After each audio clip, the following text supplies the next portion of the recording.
প্ৰথমতে আমি মাননীয় অসম চৰকাৰৰ মুখ্যমন্ত্ৰী ডক্টৰ হিমন্ত বিশ্ব শৰ্মাক ধন্যবাদ জনাইছোঁ।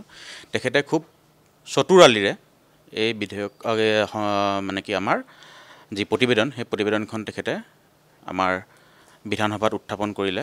কিন্তু আমাৰ কথাটো হৈছে যে এই প্ৰতিবেদন আকাৰে নাথাকি তেখেতলোকে এই প্ৰতিবেদনখন কেন্দ্ৰলৈ পঠাই খুব সোনকালে কোচ ৰাজবংশীৰ সৈতে 6 জনগোষ্ঠীৰ জনজাতিকৰণ বিষয়টোক সমাপ্ত কৰিব লাগে। অসম চৰকাৰৰ হাতত খুব কম সময় আছে।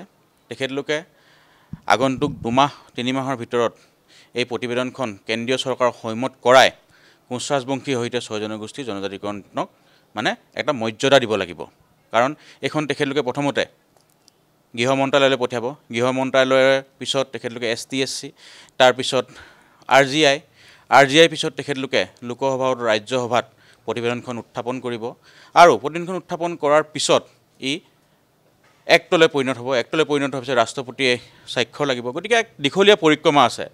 গতিকে এই দীঘলীয়া পৰিক্ৰমাটো খুব সোনকালে তেখেতলোকে খুব ক্ষিপ্ৰতাৰে কামখিনি কৰি 6 জনগোষ্ঠীৰ যি দীৰ্ঘদিনীয়া সমস্যা জনজাতিকৰণ আৰু তেখেতলোকৰ মনৰ মাজত যি এটা আশা আছে যে আমাক বিজেপি চৰকাৰখনে জনজাতিকৰণ কৰিব, সেই আশাটো যাতে পূৰ্ণ কৰে তাৰ প্ৰতি লক্ষ্য ৰাখি মই 6 জনগোষ্ঠীৰ নেতৃবৃন্দৰ হৈ অনুৰোধ জনাম যে অতি সোনকালে তেখেতলোকে 6 জনগোষ্ঠীৰ জনজাতিকৰণ বিষয়টো সমাধান কৰি তেখেতলোকক এক সুউচিত আৰু সুউত্তৰ দিয়ে যেন।